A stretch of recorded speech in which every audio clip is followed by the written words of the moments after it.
consumers have the right to the best treatment possible. And so if we are not ensuring that the individuals that are working with them are ethical, moral, and experienced and educated, then we're not providing the services that are needed to the people that need them the most, and we're doing more harm. We've made so much progress, and I am so proud of our board. 20 years ago, you could have a high school education, be clean and sober for a year, and get a license. I'm not a clinician. Like I said, I'm an MBA, so I had no experience in counseling, but I came into the behavioral health and in administration, and I was told, you can get a license and you can treat clients. And I said, well, I'm not really qualified, I don't think. What would happen if I really had to treat someone?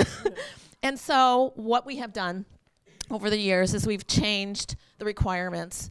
The requirements are now you must have a bachelor's degree in order to become an intern, or a master's degree to become a licensed counselor. We have started several years ago to license people as an LCADC, which includes the mental health component for co-occurring disorders. We found that there was such a fine line between substance abuse, obviously, and co-occurring, and that when individuals, substance abuse counselors, were treating clients that exhibited co-occurring behaviors, they didn't have the experience or the education to treat those issues. So we started that licensure several years ago. The requirement is that they have, and I don't remember how many hours of mental health license or education and internship in order to provide those services. And their scope of practice is limited to the co-occurring disorders. They can't treat psychotics, they can't do any of those things, but they can treat the co-occurring disorders. We also have implemented online application, online processing, and one of the best things that I really like is that license verification is online, which includes any disciplinary action. We also report to the National Clearinghouse for Substance Abuse Counselors of any disciplinary action that happens in the state of Nevada, because we don't want them to be going to other states and treating other people if there's some kind of an issue in their behaviors with a client. So we have, what I can say is what our board has done is we have completely raised the bar to make it a professional profession by requiring education, and the CEU is required. Thank you for explaining a bit more about the scope of practice. And I'm sure as we go on with the other questions and the audience chimes in, they'll want to have you elaborate a little bit more. But we want to transition then to another topic about merging the licensing boards. As we heard this morning from Assemblyman Oscarson, that's one of the issues that has been proposed, one of the things that will be examined. And we wanted to kind of get your perspective, first just about the rationale for such an initiative. Some people have raised the question that, is this being driven by our need to want to integrate care? Is it coming from a theoretical perspective? If it's not coming from that place, where is this recommendation coming from? And then to what extent have you all as board representatives had some say in that planning? And so we want to first start off then, what might be some of the pros and cons for this mega board, for merging these boards? So what are some of the positives from that? But then what might be some of the challenges that could result? And anyone can address this one. It's not directed at any particular person. These microphones are funky because you have to talk into them in order for you to get heard. So it may be difficult to have a conversation, but we can talk loud and maybe try not to cut each other off. But so when I was thinking about the pros, here at UNLV, I use this as an example because we did something like that. We created a partnership across a couple of colleges, across several training departments, to consolidate resources, to pool resources, to create a better mental health training clinic than we had before, which was sort of smaller attempts across departments in our various silos, trying to train our students. And now we have a larger clinic. And so pooling those resources did cut down on some overlapping expenses. And so I can see there being opportunity for the licensing boards to potentially pool resources to share in overlapping expenses. Particularly, I think one of our challenges is clerical. The amount I could speak to what I think are obstacles to licensing on our board, and I would imagine we have some shared headaches around that. You know, what does take so long? There are some legitimate things that should take a long time because we care about licensing quality providers, not just warm bodies, as you mentioned earlier. But there are some things that are that we're frustrated with too, that take so long, that maybe if we pooled resources, we could make better for all of us combined. So that's where I think some of the potential pros come from. What about you guys? I just wanted to talk a little bit, and this is probably not a pro, but I look at the vetting process that we go through with applicants, and public safety has got to be number one because of the type of work that these individuals are doing and the people that they're impacting. Things are getting worse in our society rather than better, and there are so many disorders and so many diagnoses that one person may have that it takes a very trained, educated professional to figure it all out for them. And again, we owe them the best treatment possible. That's got to be one of our number one goals, is we're here to serve the people who need us. And my concern is that it will become robotic and that we will not have the vetting process that we have right now. There's a lot of applications we reject for so many reasons, good, valid reasons, and there's a lot of disciplinary action that has to happen to protect. And my concern is that may not happen. I'm not so concerned about the actual process of licensing, the stamping the certificate, and that's great. I would love someone to take that over. What I'm concerned with is the amount of disciplinary action that we see that, honestly, sometimes I drive home thinking, I can't believe a professional would do this. Thank goodness we're able to stop them. That's my concern. From a public, we have to, if we become too robotic, I don't think those things will be addressed, and that will only hurt the great need that we have in the state of Nevada for these services. That's just my opinion. I want to also dovetail on what Michelle and Darlene also said about, pooling resources would be phenomenal, and maybe even trying to, in some way update our database, and our IT might be helpful doing that as well. I do have concerns about becoming too automated, and I know that was mentioned during the most recent Legislative Healthcare Committee, was to replace all of us with just 3 clerks because everything would be automated and one person oversee. I don't know. I'd like to know what the rationale is. I know some of it comes from what Eric had talked about, the North Carolina Dental Board versus the FTC. Instead of spending a lot of time discussing it, I think you could go online and look it up.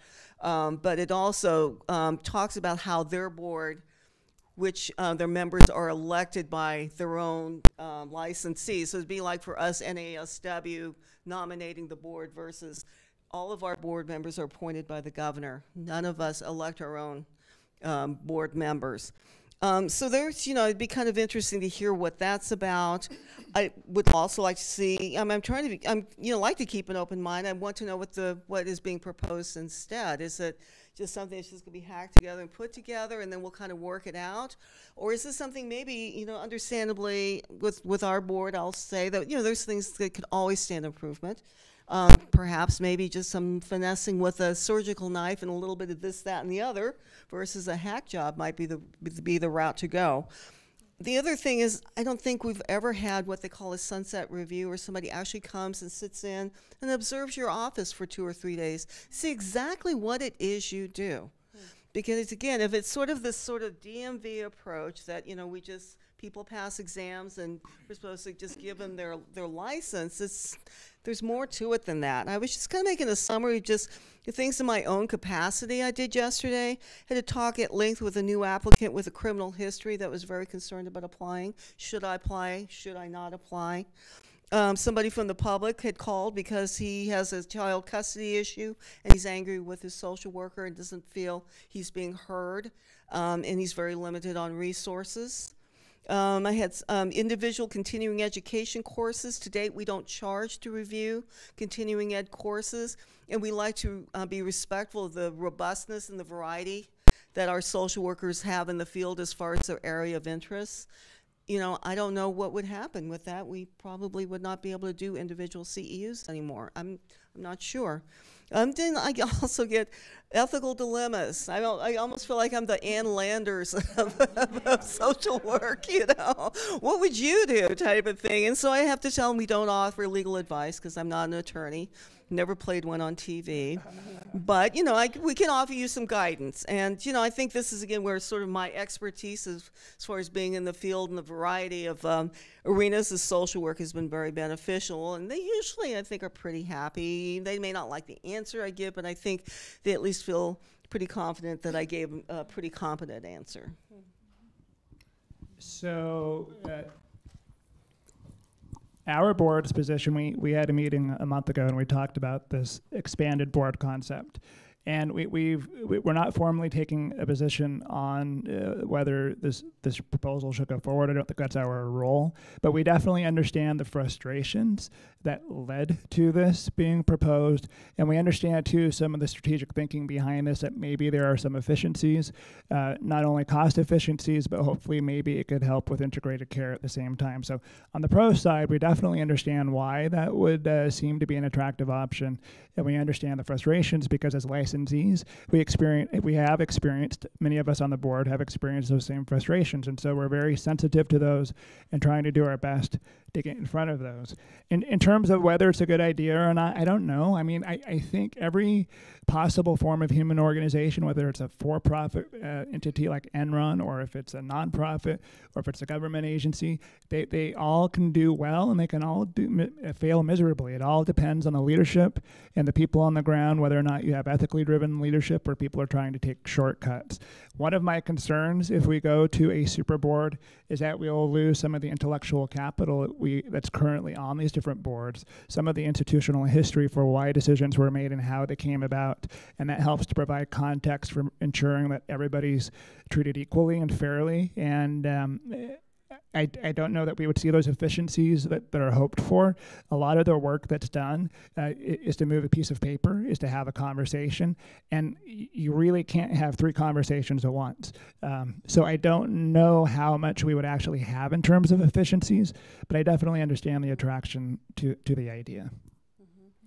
And I think you all have articulated some of the concerns beautifully here, and I'm wondering to what extent have you had the opportunity to share these concerns, either the pros or the cons, with the decision makers? Have you gotten feedback from licensees, and are you compiling that feedback along with your own perspective? Are you giving feedback to them? So I'll just speak really quickly. I understand where some of the feedback came from, because it came from some of my interns speaking to the Interim Finance Healthcare Committee about their frustrations with the system, and I am glad. I totally understand why the Interim Healthcare Committee would make a recommendation. As far as including the board around this proposal, we weren't aware of this proposal until just about a month ago when a representative from the Department of Health and Human Services reached out to me personally and said, hey, by the way, this is coming down the pipeline. What's your thoughts on this? I'm like, I don't know. I have first thing I've heard about it. So I think all of us are, to a certain degree, playing catch up on this and trying to become an active part of the process. Okay. We're not consulted or anything. We have reached out as a board to offer some insight into some of the concerns as well as some of the pros. You know, I think you're right. For financial reasons, this may be a very good thing. But as far as the licensing and the day-to-day operations of licensing and supporting the treatment community, I don't know. But I was not invited to any discussion. I don't know about the rest of you. We weren't invited either. And it came as somewhat of a surprise because our board, I'm equally proud of the work we've done. We've been steadily chipping away at this problem for several years. I think that's another misconception. Not only do we have less power than people think we have, but the process for even us to make a change that people would like us to make, we can say in a board meeting, let's do it. And that let's do it moment can take a year to a year and a half to get implemented, not because we're not doing the work we need to do, but just because it's the way things are done. The democratic process doesn't always go quickly, so there's public workshops that have to be noticed, and people have to be allowed to have public comment, and then you have to send your changes into the Legislative Council Bureau for them to put their legalese onto it and then bring it back, and then they don't always interpret it in the way that it was intended, so then you have to fix it, and then it goes back, right? So there's this back and forth process. So all of our regulations are in the NRS, which means if you want to make a change, you have to wait for the legislature to meet every 2 years. There's so it depends. And yeah. So we're getting into the weeds a little bit, but right, there's the NRS, which exactly that's a legislative process. You can't change it. Right. Right. But even if you want to change your NAC, that's happened. So it looks like maybe we've been moving very, very slowly, but we actually have been really chipping away at this for a long time. And so when this came, it really surprised us. And we felt a little blindsided by it. And then there's one other piece to add to this, and that is we as a board do not have the authority to raise the fees. So right now I think it's $150 to renew a license or something in that neighborhood.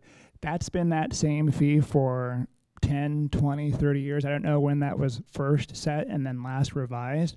But if you can imagine trying to make a household work on a budget from on an income from 20 years ago in today's dollars, our purchasing power for being able to afford the staff and the resources to make this an effective, quick process has been hampered by the ability to raise those fees. Not that we want to stick it to the licensees, but there's a compromise between having enough revenue to make sure you can run your office well and making sure that you make it as affordable as you can for your licensees. So that's another challenge, which also makes me wonder whether or not the efficiencies would be there, because we're doing a lot of this work, and I think I'm equally proud of our board too, in terms of where we're going. We've been doing a lot with a little, and I don't know if that would be the case. I know that, when things are taken into the state, there's oftentimes a large administrative cost that goes along with that. So I don't know how much of that would be counterbalanced to that degree. And I would just like to go ahead and say ditto to everything, that it is a very lengthy process. And that, the existence of our personal board, the social work board, since 1989, we've always worked with the legislators, whether it was with our NRS or our NACs. So there's nothing in there that should be a surprise to anyone. A lot of the things were modified based on their recommendations or their basic input saying this is the way it's going to pass. So again, as far as knowing that this was coming down the pike, at least for us, we were attending the Legislative Committee on Healthcare quite frequently due to the Senate Bill 515. And so again, there was that frustration where we had done certain things and met certain things, and the committee was frustrated as well because it just didn't match. And so, I do believe that there's room for a lot of discussion, and but again, ditto to the fact that, we have board members volunteering almost all the time to do things for us, and I don't know if that's going to happen if it's automated and that sort of thing. It'll be very interesting. I look forward, at least during the session, to having a very robust discussion and having a lot of exchange of ideas. This is the first time I think the three of us have ever sat down and met. Right. It's fun. You guys are nice people. How about that? I want to bring up another piece, getting back to that question about integrate. Is this an extension of embracing integrated care? I don't think so, actually. But I could see where somebody might want to think about it that way. And while I do think there's incredible benefit in getting to know each other better and working collaboratively and putting our heads together, I've already heard, like you were saying, we have an online application process, and I was thinking, oh yeah, we do that, we do that too. But there may be some things that we do that we could share ideas. And that's what you do when you get on an integrated care team. You sit together at the table and you come from your different perspective, but you still maintain your integrity as the professional that you are when you're on an integrated care team. And I think that I worry that this particular structure, the way it's been proposed, and it could change, puts one representative from each board, and I'm not sure that the integrity of each of the professions will be maintained